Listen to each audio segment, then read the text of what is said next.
Good morning sir. அதெல்லாம் இருக்கட்டும்மா. மணி என்ன ஆகுது? இதுதான் ஆஃபீஸ்க்கு வர டைமா? சார் அது வந்து போங்கம்மா, போய் வேலையை பாருங்க. கேட்டா வீட்டில் பாத்திரம் வளர்க்கணும், வீட்டை பெருக்கிட்டு வர்றதுக்கு லேட் ஆகிட்டும்பீங்க. மணி 9:30 ஆகுது. இன்னும் இந்த ஆதி பயலை காணோம். வரட்டு, அதுக்காக தானே இங்கேயே நிற்கேன். அவனை எப்படியாவது ஒவ்வொரு விஷயத்துல பழி வாங்கிக்கிட்டே இருக்கணும். யாருக்கோ வெயிட் பண்ணிட்டு இருந்த மாதிரி இருக்கு. அப்படிலாம் ஒன்றும் இல்லை. இந்த மாப்பிள்ளை வேற நமக்கு இடைஞ்சல் கொடுக்கறதே இவருதான். பேசாட்டிக்கு வேற எங்கேயாவது வேலைக்கு போய் சேர்ந்துடலாமான் இருக்குப்பா. ஐஸ்வர்யா, அந்த என்டி ஃபைல்லாம் எடுத்துட்டு என்னோட கேபினுக்கு வந்துருங்க. Okay sir. அப்புறம் மாமா, ஐயோ சாரி. சார், எரர் நிறைய வந்திருக்கு. என்ன பண்றீங்க? எரர் டீம்லாம் என்ன பண்றீங்க? வேலை பார்க்குறீங்களா இல்லைன்னா சும்மா நிற்கிறீங்களானே தெரியலையே. சார், அதெல்லாம் நாங்கள் நல்லா தான் வேலை பார்த்துட்டு இருக்கோம். வேலை பார்க்குறீங்க சரி, அதை நல்லா பார்க்குறீங்கன்னு நீங்களே சொல்லக்கூடாது, நான் தான் சொல்லணும். என்னோட கேபினுக்கு வந்து பாருங்க சார், எவ்வளோ மெயில் வந்திருக்குன்னு. அப்புறம் சார், யாருக்காவது வெயிட் பண்ணுறீங்களா? ரொம்ப நேரமாக இந்த இடத்துல நின்றுட்டு இருக்கீங்க, அதனால தான் கேட்குறேன். அதெல்லாம் நான் யாருக்கும் வெயிட் பண்ணலையே. ப்ராமிஸாக வெயிட் பண்ணலையா? இல்லை. அப்போ என் ரூமுக்கு வாங்க. ஐயோ பெருமாளே. ஐயா ஆதி, என்னம்மா? இங்கிரு. உனக்கு அம்மா செய்கிற புளிச்சோறுனா ரொம்ப பிடிக்கும்ல. இங்கே பாரு, ஒரு பாட்டில் நிறைய புளித்தொக்கு செஞ்சு வச்சிருக்கேன். அங்கே வெள்ளை சாப்பாடு மட்டும் கிடச்சுன்னு வை. இதை ஒரு ஸ்பூன் எடுத்து போட்டு பரட்டி போட்டு நொய், புளி சாப்பாடு ரெடி ஆயிரும். கெட்டு போவாதியா, நல்லா 2 மாசத்துக்கு வரும். நல்ல நல்லெண்ணெல்லாம் ஊற்றி செஞ்சுருக்கேன். பாட்டில் கொண்டு போகலாம்ல அங்கே? கொண்டு போகலாமா? அப்புறம் என்ன, கண்ட கண்ட சாப்பாடெல்லாம் சாப்பிட்டு உடம்ப கெடுத்துக்கிடாத. வெள்ளை சாப்பாடு கிடைச்சா மட்டும் பாரு, இல்லாட்டி ரூமில் செய்ய முடிஞ்சா செஞ்சிரு. ஆமாம், இனி செஞ்சு பழகிடுங்க. செஞ்சு இதுலேருந்து ஒரு ஸ்பூன் எடுத்து போட்டு பரட்டி போட்டு சாப்பிடுன்னு ஐயா. சரிம்மா. வேற ஐயா, கண்ட கண்ட சேம்புலாம் போட்டு முடியை கெடுத்துக்கிடாத. அம்மா உனக்கு சீவாக்க அரைச்சி வைக்கேன், அதையும் இதே மாதிரி ஒரு பாட்டிலில் போட்டு தரேன், அதை எடுத்துகிட்டு போ. பரவாயில்லம்மா, இருக்கட்டும், விடுங்க. ஐயா, இவ்வளவு நாள் நீ நம்ம ஊர் தண்ணியில் குளிச்சு குளிச்சு உனக்கு செட் ஆயிட்டு, அங்குள்ள தண்ணியெலாம் எப்படி இருக்குன்னு தெரியல இல்லையா? அதுவும் இல்லாமல் இங்கே கிடைக்கிற ஷாம்பு அங்கே கிடைக்குமோ என்னதோ தெரியல. அதான் அம்மா சீவாக்க அரைச்சி வைக்கேன், அதையே போய் எடுத்துகிட்டு போ. அம்மா. என்னையா, வேற ஏதாவது வேணுமோ? என் மேலே ஏதாவது கோவமாம்மா? கோவமா?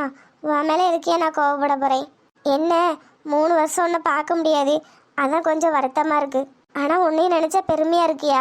கடைசி வரைக்கும் காதலிச்ச பிள்ளையை கை விட்டுறக்கூடாதுன்னு உறுதியாக நிற்க பத்தியா? அதனால தான் உன்னை நினச்ச அம்மாவுக்கு பெருமையாக இருக்குது. அந்த காலத்துலலாம் உங்களை மாதிரி எங்களுக்கு தைரியமாக முடிவெடுக்க தெரியல. ஆனால் இப்போ உள்ள பிள்ளைகள் நல்ல தெளிவாக தான் இருக்கியே. அம்மாவுக்கு கோவம்லாம் ஒன்றும் இல்லையா? நீ நல்லபடியாக போய் வேலையை பார்த்துட்டு வா. இங்கே உனக்காக நான், அம்மா, தம்பி, அப்புறம் நீ காதலிச்ச பொண்ணு எல்லாருமே காத்துட்டு தான் இருப்போம். டே அண்ணா, ஏதோ யோசனையில் இருந்த மாதிரி இருக்கு. அதெல்லாம் ஒன்றும் இல்லை ரகு, என்னோட சுயநலத்துக்காக எல்லாரையும் கஷ்டப்படுத்துறணும்னு தோணுது. ஏன்டா அப்படி சொல்ற? இல்லை ரகு, இப்போ அம்மா கிட்ட கேட்டேன் என் மேலே ஏதாவது கோவமாமான்னு. அவங்க அதெல்லாம் ஒன்றும் இல்லை அப்படின்னு சாதாரணமாக பேசிட்டு போகிறாங்க. ஆனால் அந்த பக்கம் கண்டிப்பாக போய் அழுவாங்க பாரு. அது எப்படி நீ கரெக்டாக சொல்கிற? ஏன்னா நான் வீட்டுக்கு மூத்த பிள்ளை. அம்மாவோட மனசு எப்படி இருக்கும்னு எனக்கு தான் தெரியும். எங்கே என் முன்னாடியே அழுதா நான் வருத்தப்படுவேன்னு சிரிச்ச மாதிரி நடிச்சுட்டு அந்த பக்கம் நின்று அழுதுட்டு இருப்பாங்க. அதான்டா, என்னோட சுயநலத்துக்காக எல்லாரையும் கஷ்டப்படுத்துறணும்னு தோணுது. சேச்சே, அப்படிலாம் இல்லைண்ணா.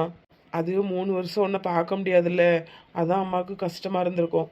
வீடு போக போக அப்படியே சரியாயிரும். கொஞ்ச நாள் தானே, அதுக்கப்புறம் நீ இங்கே தானே இருக்க போற. அம்மாவும் அப்பாவும் தான்டா ரொம்ப பாவம்.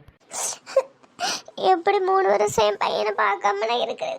பிறந்ததுலேருந்து இது நாள் வரைக்கும் நான் அவனை ஒரு நாள் கூட பிரிஞ்சதே கிடையாது. நான் இன்னும் அவனை குழந்தையா தான் நினச்சிட்டு இருக்கேன். ஆனால் அவனுக்கு கல்யாண வயசு வந்துருச்சுன்னு அவன் சொல்லி தான் எனக்கு தெரியுது. சரண்யா, என்னம்மா இது? ஒன்றும் இல்லைங்க, வெங்காயம் உரிச்சனா அதான். என்னம்மா, வெங்காயம் உரிச்சா கண்ணுல இருந்து வர்ற தண்ணிக்கும் நீ அழுகுறதுக்கும் எனக்கு வித்தியாசம் தெரியாதுன்னு நினைச்சியா? இல்லைங்க, ஆதியே நீ பார்த்து என் மேலே ஏதாவது கோவம் மாமா அப்படின்னு கேட்கும்போது என் மனசே சுக்கு சுக்கா உடஞ்சி போயிட்டுங்க. இது நாள் வரைக்கும் நம்ம அவனை ஒரு நாள் கூட பிரிஞ்சதே கிடையாது. ஆனால் இப்போ 3 வருஷம் பிரியணுங்கும்போது என் மனசு ஏற்றுக்கிட மாட்டேங்குதுங்க. என்னம்மா இது? பிள்ளை கண்ணு கெட்டாத தூரத்துக்கு போகுது. இந்த நேரம் நீ அழுதுட்டு இருந்தா நல்லாவா இருக்கும்? இல்லை அவனும் தான் சந்தோஷமா போயிடுவானா சொல்லு? தெரியுங்க, அதனால தான் அவன் முன்னாடி அழுது அவன் உடஞ்சிருவான் தான் நான் அவன் முன்னாடி அழல. யாருக்காக போறான்? அவனோட வாழ்க்கைக்காக தானே போறான். சொல்ல போனா அவனை நினைச்சு நம்ம பெருமைப்படணுமா? இந்த வயசு பிள்ளைங்க யாரு வேலைக்கு போறா சொல்லு? எல்லாம் அப்பன் சொத்தை எப்படி சீரழிக்கலான்னு தான் அலையுது. ஆனா நம்ம பையன் அப்படி இல்லம்மா. அவன் ஆசைப்பட்ட பொண்ணை கைப்பிடிக்கணுங்கிறதுக்காக எந்த லெவலுக்கு வேணாலும் போவேங்கிறத நிரூபிக்கிறான். சொல்ல போனா அவன் வயசுல நான் இருக்கும்போது எனக்கு கூட அப்படி தைரியம் இல்லை பத்தியா?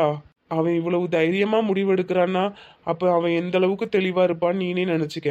என்னம்மா 3 வருஷம்தான், ஒரு 900 நாள் வருமா, மிஞ்சி போனா 1000 நாள். கண்ணை மூடி கண்ணை திறக்கக்குள்ள போயிட போகுது. இதுக்கு போய் கண்ணை கசக்கிட்டு இருந்தா நல்லாவாமா இருக்கு. சரிங்க, நான் அழல.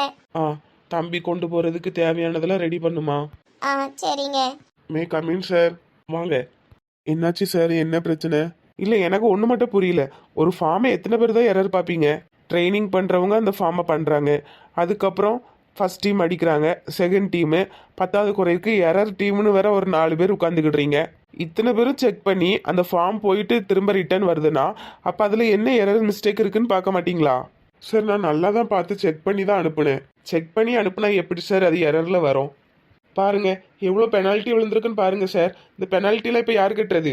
கம்பெனி சார்பில் தான் கட்டணும். அதுக்கப்புறம் சேலரி பத்தலை, அது பத்தலை, இது பத்தலைன்ட்டு போராட்டம் வேற பண்ணுவீங்க. சார், நிச்சயமா இது என்னோட தப்பா இருக்காது, எனக்கு எல்லாமே தெரியுமே, நான் எப்படி எரர் விடுவேன்? இந்த ஒரு பாயிண்ட்டுக்காக தான் வெயிட் பண்ணிட்டு இருந்தேன். இங்கே வாங்க. அதில் சீரியல் நம்பர் பாருங்க சார், 5932 இருக்கு. யாரோட நம்பர்? 5239. சார், அது என்னோட ஐடி தான். உங்களோட ஐடியில தான் இத்தனை எரர் இருக்கு. ட்ரைனிங் வந்தவங்க கூட நீட்டா அடிச்சு அனுப்பியிருக்காங்க. சார், இந்த மிஸ்டேக் எப்படி ஆச்சுன்னே தெரியல. நெக்ஸ்ட் டைம் கரெக்டா பார்த்து அனுப்புறேன். சார், ஒன்று மட்டும் புரிஞ்சுக்கிடுங்க, லேட்டா வந்தவங்க யாரும் முட்டாளும் கிடையாது, ரொம்ப நாளா இருக்கிறவங்க யாரும் அறிவாளியும் கிடையாது. போங்க சார், எரர் வந்ததெல்லாம் எடிட் பண்ணி அனுப்புங்க. அள்ளி. அம்மா இந்தாம்மா ஆட்டுக்கால் சூப்பு. ஐயோ அம்மா, இப்பதானே மதிய சாப்பாடே சாப்பிட்டேன். எது இந்த கோழி கொறிச்ச மாதிரி கொறிச்சிட்டு இருந்தியே, அதுவா உனக்கு மதிய சாப்பாடு? அதெல்லாம் எந்த மூளைக்கு காணும், உடம்புல சக்தி வேண்டாமா? இந்தா இந்த சூப்பு குடி. டாக்டர் எப்போ வேணாலும் வலி வரும்னு சொல்லிட்டாவ, அதனால இனிமே நீ தான் கவனமா இருக்கணும். சரிங்கம்மா. ஒரு லைட்டாக தான் வயிறு வலிச்ச மாதிரி இருக்கும், எப்படி வலிச்சாலும் சரி அம்மா கிட்ட சொல்லிடுனே. சும்மா தானே வலிக்குது, சாதாரண வலியா இருக்கும்னு நினைச்சிட்டு இருக்கக்கூடாது. சரிம்மா. சரி, அப்பாவுக்கு ராத்திரி டிஃபன் கொடுத்து விடணும்ல, வீட்டில் ஒன்றும் இல்லை. நான் மார்க்கெட்டுக்கு போய் காய்கறி மட்டும் வாங்கிட்டு வந்துடுறேன். ஒரு அரை மணி நேரத்தில் வந்துடுவேன். நீ சூப்பு குடி, கொஞ்ச நேரம் டிவி பாரு, தூங்குன்னா தூங்கு, கதவு உள்ள பூட்டிக்க, சரியாம்மா? சரிங்கம்மா. அப்புறம் முக்கியமாக நீ எந்த வேலையும் செய்யக்கூடாது, ரெஸ்ட் எடு என்னம்மா. நான் ஒரு அரை மணி நேரத்தில் வந்துடுவேன். சரிங்கம்மா. ஃபோனு பக்கத்துலேயே வச்சுக்க, ஏதாவது ஒன்றுன்னா அம்மாவுக்கு உடனே கூப்பிட்டுரு. சரிங்கம்மா. ராமையா, போறது அந்த போலீஸ்காரன் பொண்டாட்டி தானே? ஆமா சுப்பு. ராமையா, இதான் நல்ல சமயம், அவன் வீட்டுக்குள்ள பூந்து கொள்ள அடிச்சிடலாம். அவன் எத்தனை தடவை நம்மளை அரெஸ்ட் பண்ணியிருப்பான். எல்லாம் சரிதான், ஆனா போலீஸ்காரன் வீட்லயே கையை வைக்கிறது. ஏண்டா பயப்படுறியா? இது நம்ம தொழில் தர்மமே கிடையாது. இத்தனை மாசமா ஜெயில இருந்துட்டு வந்திருக்க, பொண்டாட்டி பிள்ளைகளுக்கு என்ன கொண்டு போவ சொல்லு? நம்ம ஜெயிலுக்கு போக காரணமானது யாரு?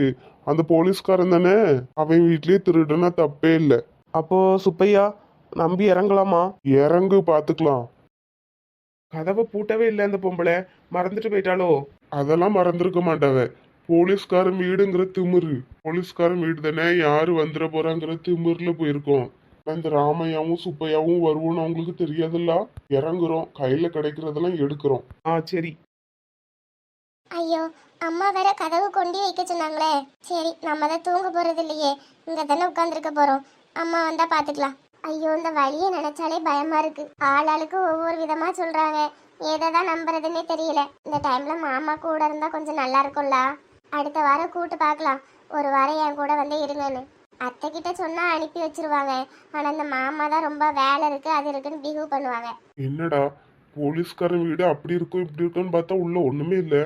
இது ஹால் தானே, ஹால்ல யார் என்னது வைப்பாங்க, பெட்ரூம்ல போய் பார்ப்போம். அதுவும் சரிதான், ஒன்னும் கிடைக்கலன்னு வெயி, கிடைக்கிற பொருளெல்லாம் சேதப்படுத்திரு. என்ன சூப்பு சொல்ற? ஆமா, நம்ம இவ்வளவு நாள் ஜெயில இருந்துட்டு வந்ததுக்கு அவனுக்கு நஷ்ட ஈடு கொடுக்க வேண்டாமா? இது சுப்பையா மேல ராமையா மேல கை வச்சா என்ன நடக்கும்னு அவனுக்கு தெரிய வேண்டாமா? என்ன இது அப்பா குரல் மாதிரி கேக்கு? அப்பாக்கு இன்னைக்கு டியூட்டி தானே, வீட்டுக்கு வர்றதுக்கு வாய்ப்பு இல்லையே. யார் வந்திருப்பா? அப்பா, அப்பா. என்னடா இது, வீட்டுக்குள்ள யாரும் இருப்பாங்க போலயே, அதனாலதான் கதவை பூட்டாம போயிருக்கு அந்த பொம்பளை. நீங்களே யாரு? ஏய், இங்க பாரு, கத்துன குத்திடுவேன். ஐயோ, நீங்களே யாரு? எதுக்கு உள்ள வந்தீங்க? ஒழுங்கு மரியாதையா அதுல உட்காரு. சுப்பையா, அந்த பிள்ளை நிற மாச கர்ப்பிணியா இருக்கு, எதுவும் பண்ணிடாத. இங்க பாரு, அவனாவது இறக்கக்காரன், ஆனா நான் அப்படி கிடையாது. கத்துன குத்திடுவேன், உட்காரு. நீங்களே யாரு? எதுக்குள்ள வந்திருக்கீங்க? நாங்களா யாரா? நாங்க யாருன்னு உங்க அப்பா கிட்ட கேளு, உங்க அப்பாவுக்கு நல்லாவே தெரியும். எங்க அப்பாவோட ஃப்ரெண்டா? விரோதி. உங்க அப்பாவால நாங்க பாதிக்கப்பட்டவங்க. இத்தனை வருஷமா ஜெயிலுக்குள்ள இருந்துட்டு இப்பதான் வெளியே வந்திருக்கோம். நீங்க ஏதாவது தப்பு பண்ணிருப்பிய, அதான் அப்பா ஜெயில பிடிச்சு போட்டிருப்பாவ. இதுக்கு மேல ஒரு வார்த்தை பேசுன ரத்த ஆறு ஓடும். மரியாதைய பணம் நகலை எங்க இருக்குன்னு காட்டு. எனக்கு தெரியாது, நான் வீட்டுக்கு புதுசு. இங்க பாரு ராமையா கொடுமைய, வீட்டுக்கு புதுசான்ல, உன் வீட்டுக்கே நீயே புதுசா? அண்ணே சத்தியமா இந்த வீட்டுல பணம் நகைலாம் எங்க இருக்குன்னு எனக்கு தெரியாதுண்ணே. அம்மா வேற இப்பதான் வெளியே போனாங்க. தயவு செஞ்சு நீங்க வெளியே போயிருங்கண்ணே. எங்க தொழில இறக்கம்லாம் பார்த்தா ஆகுமா? மரியாதையா வந்து நகை பண்ணலாம் எங்க இருக்குன்னு காட்டு. இல்ல இப்பவே உன் குழந்தைய குத்திடுவேன்.